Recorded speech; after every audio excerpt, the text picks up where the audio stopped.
Bine ne-am regăsit, dragi prieteni! Astăzi venim cu un nou format al acestui canal, un format cât mai interactiv și încercăm să prezentăm și fronturile din Ucraina în timp real, interactiv, pentru că asta ne-au cerut urmăritorii, m-au criticat că fac înregistrări și iată nu prezint în timp real știrile. Hai să modificăm să vedem dacă cineva va mai avea ceva de criticat, pentru că, iată, critica este foarte bună și ținem cont de părerile urmăritorilor. Ce avem pentru ziua de astăzi? Păi, în primul rând, observăm că rușii continuă să trimită drone către Ucraina, sar tare de cur în sus când în Rusia au explodat alaltăieri 7 drone în niște zgârie nori. Vedem că apărarea antiaeriană ucraineană a doborât 47 de drone și restul de 25 au fost pierdute pe loc. Deci, în fiecare zi, uite, și acum 77 de drone, 77 de drone, de fapt, au fost mai multe, 100 și ceva, numai câteva au fost doborâte de ucraineni și restul au fost pierdute pe loc. Bun, să nu mai întârziem și să trecem la știrile importante. Am văzut ieri că Fico, cum eu spune, premierul slovac, a spus că vizita sa la Putin a fost un răspuns la cuvintele lui Zelensky. Deci, cumva, un fel de răzbunarea este arma prostului. Și vedem că premierul slovac Robert Fico a declarat că întâlnirea sa de duminică cu președintele Putin a fost un răspuns la declarația președintelui ucrainean Volodymyr Zelensky privind încetarea tranzitului de gaze rusești. Liderii Uniunii Europene au fost informați despre călătoria mea, spune acesta, și despre scopul acesteia de vineri. Întâlnirea mea de astăzi a fost ca un răspuns la declarația președintelui Ucrainei Volodymyr Zelensky, care a răspuns la întrebarea mea de joi că se opune oricărui tranzit de gaze prin Ucraina pe teritoriul nostru. Mă întreb, oare ce s-ar întâmpla, ce ar zice un viitor președinte român pro-rus dacă va ajunge, Doamne ferește, cum se va afișa și ăla cu acest criminal de război cu Putin. Să sperăm că nu vom ajunge la o asemenea situație ca un Georgescu sau un alt suveranist, mare suveranist, să ajungă să ne facă de râs, pentru că, iată, acest om, președintele slovac, se pare că reușește să facă de râs nu doar Slovacia, ci întreaga Uniune Europeană. Mergem mai departe și vedem cum Putin a menționat că ar fi trebuit să declanșeze un război pe scară largă împotriva Ucrainei. Institutul pentru Studiul Războiului, experții lui, indică faptul că conducătorul rus Vladimir Putin a spus că va lansa un război la scară largă împotriva Ucrainei înainte de februarie 2022, dar nu a spus exact când. Putin și-a reiterat afirmația că ar fi trebuit să rupă încetarea focului pe care l-a impus Ucrainei între 2014 și 2015, lansând o invazie la scară largă chiar înainte de februarie 2022. Deci, Putin regretă că n-a mers până la capăt în 2014. Dacă ar fi mers până la capăt, probabil că și avioanele americane, cele NATO, ar fi survolat în momentul ăla Rusia, pentru că Rusia în momentul ăla chiar nu era pregătită de război. Ei s-au pregătit timp de 7-8 ani, puternic s-au înarmat pentru această invazie.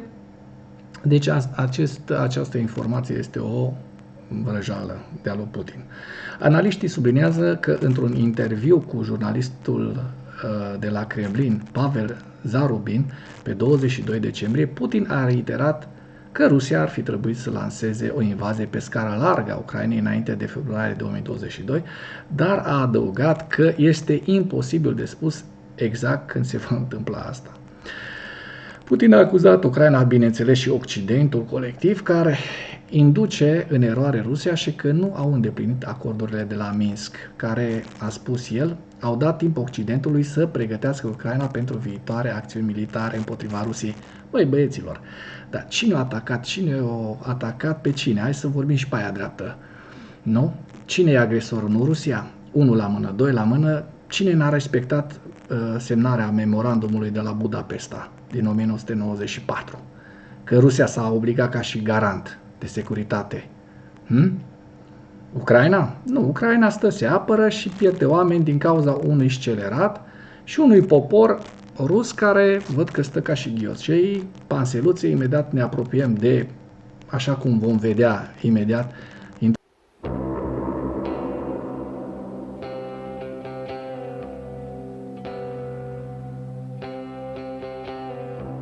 intrăm direct pe știrea asta. Iată, deja sunt 776.000 de oameni ruși care au căzut pe frontul din Ucraina și aproape 2000 în ultimele 24 de ore. 29 de sisteme de artilerie și aici vedem mai jos pierderile rusești. 1990 în ultimele 24 de ore. 1990 de militari ruși. 6 tancuri. Numărul de tancuri ajunge imediat la 10.000, 9.615. La blindate nu mai vorbim că ne apropiem de 20.000. Cu 15 blindate în ultimele 24 de ore. Artileria 29 de bucăți, 21.313 piese de artilerie în ultimii 2 ani și 10 luni. Iar Putin ne vorbește de vina Occidentului colectiv mai înainte, da? Trecem și peste aceste informații și ajungem la o informație destul de interesantă care vreau să vă prezint. Soldații din Republica Populară Democrată Coreeană, de fapt Coreea de Nord, care au fost distruși, care au fost nimiciți în Kursk, aveau documente false, bineînțeles. De ce oare? Hai să vedem. Forțele de operațiuni speciale au anunțat eliminarea încă 3 soldați din Republica Coreea de Nord la Kursk și confiscarea documentelor acestora care dau semne de fals și sunt probabil folosite de către Rusia pentru a ascunde prezența trupelor din Coreea de Nord. Aici avem și această legitimație sau, mă rog, bilet militar al soldaților ruși. Se observă că aceste bilete militare nu au toate ștampilele, fotografiile, numele patronimice sunt date în mod rusesc, iar locul nașterii este semnat Republica Tuva. Semnăturile deținătorilor documentelor sunt realizate în coreeană. Deci aici, oameni buni, vedeți foarte bine. Aici ce-o fi oare? Nu ne dăm seama, asta e o ștampilă sau ce? Asta este modul în care rușii acționează. Ce vreau să vă mai arăt tot în legătură cu această invazie nord-coreeană, nu se troznesc aici tot felul de chestii. Așa, un pic de răbdare ca să traducem în limba română, că nici noi nu înțelegem ucraineană. Deci echipajul serviciilor de informații militare al Ucrainei, SSO, a distrus 77 de soldați nord-coreeni în 3 zile în Kursk. Aici sunt niște imagini cu oamenii ăștia care se vede clar că sunt nord-coreeni. Și ni se spune că forțele operațiunii speciale au raportat că operatorii regimentului 8 SSO este un de regiment care face parte din SBU sau din GRU, din serviciile de informații militare ucrainene, au nimicit 77 de soldați nord-coreeni în regiunea Kursk în ultimele zile. Operatorii și-au ucis 77 și au rănit peste 40 de soldați nord-coreeni în 3 zile cu un singur echipaj. Deci vă dați seama, oameni buni, la ce orori sunt supuși acești nord-coreeni care vin din Coreea de Nord fără să știe, nici măcar nu le trece prin minte în ce mizerie, în ce rahat i-a băgat acest Kim Jong-un, trimițându-i la o moarte sigură, fără a avea echipament corespunzător, fără a avea pregătire militară. Iată, nord-coreenii sunt nimiciți precum ai nimici, nu știu, într-un abator. Dacă intri și vezi așa ceva, ți se pare un lucru normal. Da, acum e vorba de oameni aici, atâta tot. Trecem mai departe și avem următoarea informație. Așa, Intrăm direct în pită, ca să zicem așa, la ce s-a întâmplat pe fronturi, pentru că mi s-a spus că nu prezint fronturile și nu comentez hărțile. Iată, astăzi am decis să comentez și hărțile și să vedem ce s-a întâmplat. Odată, pe frontul din Kursk, unde ucrainenii, iată, reușesc să păstreze o bucată bună din teritoriu, forțele ruse au avansat recent în salientul ucrainean din regiunea Kursk pe fondul luptei continue în zonă pe 22 decembrie. Imaginile geolocalizate publicate pe 21 decembrie arată că forțele ruse au avansat recent la est de Kruglenivke sau, mă rog, cum se numește, la sud-est de Korenevo. Bloggerii militari ruși au susținut că forțele ruse au intrat și au capturat această așezare Kruglenevko și au avansat 900 de metri în centrul Kurilovka, la sud de Suja. Asta știu că se zice Suja. Mă rog, ucrainenii zic Suja. Dar Institutul pentru Studiul Războiului spune că nu a observat confirmarea acestor afirmații. Forțele ruse au continuat operațiunile de asalt la sud-est de Korenevo și vedem că operatorii de drone a Brigăzii 34 de puști motorizate din Rusia, Armata 49 de arme combinate, Districtul Militar de Sud, lovesc ținte ucrainene în apropiere de Malia Loknaia, iar lunetiștii Brigăzii 34 de puști motorizate operează în apropiere de Pogrebski. Comandantul unui batalion ucrainean care operează în regiunea Kursk a declarat că forțele ruse au început recent să lanseze vehicule blindate în atacurile din regiunea Kursk după ce au efectuat exclusiv atacuri de infanterie în săptămâna precedentă. Elemente ale Brigăzii 83 aeroportate VDV rusești și ale detașamentului Bars-22 operează în regiunea Kursk. Deci, cum vă spuneam, lucruri nu s-au întâmplat. Deja ne apropiem de ziua 140 în care ucrainenii au reușit să ocupe o bună parte din zona Kursk. Aici avem ce se întâmplă în Kharkiv. După părerea mea, frontul este static, nu prea mult de comentat. Rușii tot încearcă să atace, dar n-au făcut niciun progres confirmat, cum ne spunem. Și harta, cât și analiștii de la Institutul pentru Studiul Războiului, în regiunea Lugansk, iată, în mare, forțele ruse au avansat recent în direcția Kupiansk, dar marginal, pe fondul operațiunilor ofensive continue de-a lungul Kupiansk-Vatove-Kremina. Deci și aici nu sunt lucruri foarte interesante de spus. Trecem mai departe la Donetsk. Forțele ruse au efectuat operațiuni ofensive la nord-est de Siversk, lângă Serebianca, și Bilorivka, la est de Sieversk, lângă, aici scuzați-mă, nu știu să pronunț, Verca, așa, la sud-est de Sieversk, lângă Virmica.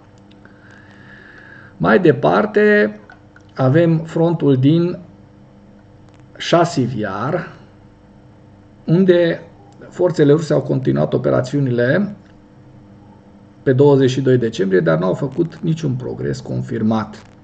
Deci rămâne frontul înghețat și aici. În Toretsk, pe fondul operațiunilor ofensive continue în zonă, rușii au avansat.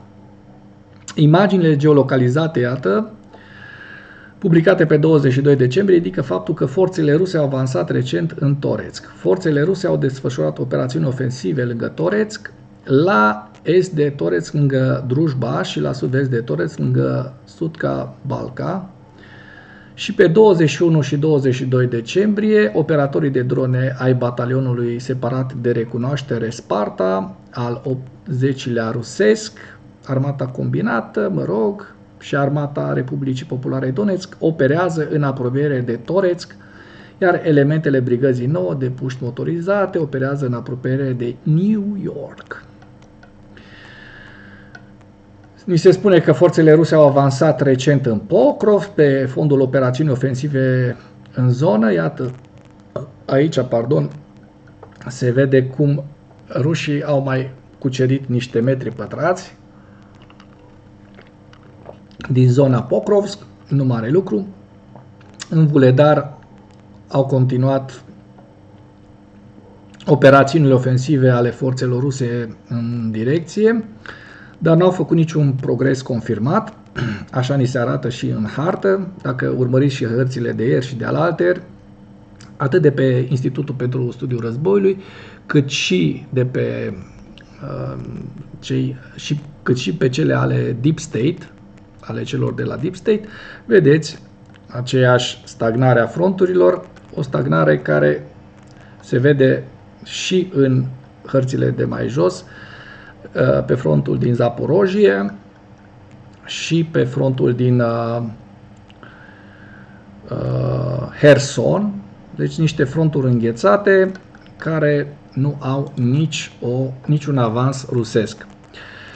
Mai departe, vreau să vă mai arăt niște informații interesante. Este aici un articol care mi-a atras mie atenția, pe care vreau să îl discutăm puțin.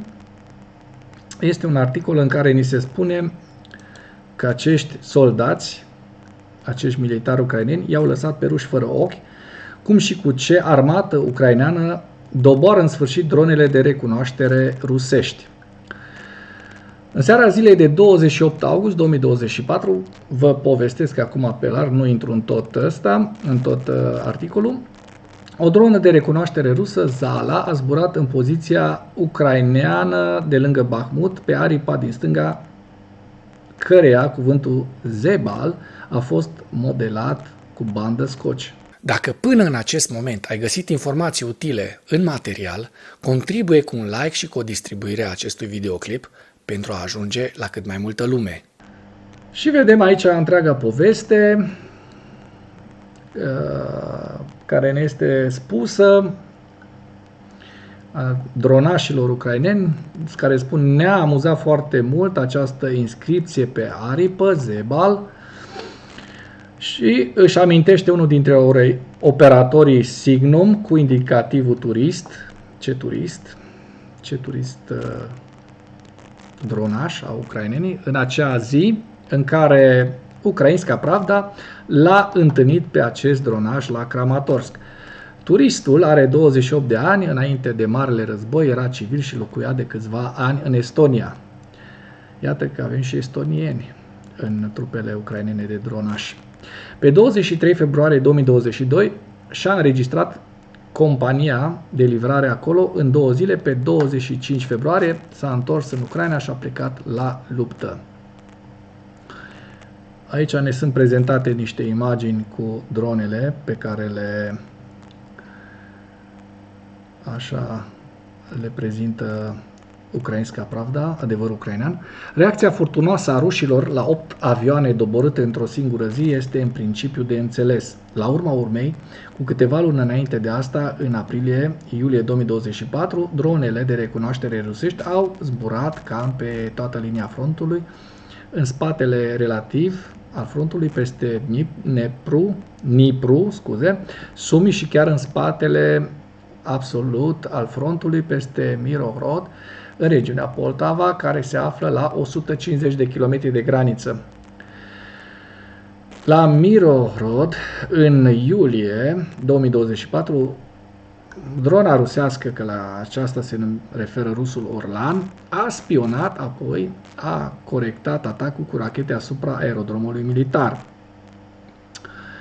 Forțele de apărare n-au știut să doboare dronele rusești de recunoaștere, care la un moment dat au inundat linia de luptă și au ajuns în orașele din spate. Dar între timp, așa cum vedem, oamenii noștri s-au dezmeticit, s-au adaptat. Unitatea Signum a fost unul dintre pionierii în doborârea dronelor de recunoaștere a Federației Ruse. În prima lună și jumătate de operațiune lângă Bakhmut a distrus în acest fel 65 de drone de recunoaștere rusești. Și acest dronaș turist ne spune că ne-am blocat complet direcția de la dronele de recunoaștere rusești. Dronele au încetat să tragă, artileria a încetat să tragă, FPV-urile, dronele noastre de First Person View, au zburat mai puțin. La urma urmei, toată iluminarea pozițiilor noastre are loc prin drone de recunoaștere. S-a ajuns la punctul în care acestea nu au zburat la noi timp de 2 săptămâni, explică turistul. Și mai jos, toată povestea, dacă doriți să o citiți, puteți să faceți o pauză pe acest material și să citiți toată povestea acestor dronași care, iată, fac o treabă foarte bună pe frontul din Ucraina și reușesc să țină piept dronelor rusești, ba mai mult, atacă și ei cu drone și o atacă foarte, foarte bine pozițiile rusești. Mulțumesc mult pentru că ați vizionat acest nou format al canalului nostru și dacă urmăritorii și lumea se va obișnui cu acest mod de a prezenta știrile, o vom face de acum încolo. Nu uitați să dați like și să distribuiți acest videoclip dacă vă place ce ați auzit și dacă apreciați munca mea. Mulțumesc! În ceea ce urmează vă prezint un slide cu evoluția de ieri a celor mai importante fronturi din Ucraina și cu principalele știri din presa ucraineană. Hărțile sunt creația Institutului pentru Studiul Războiului.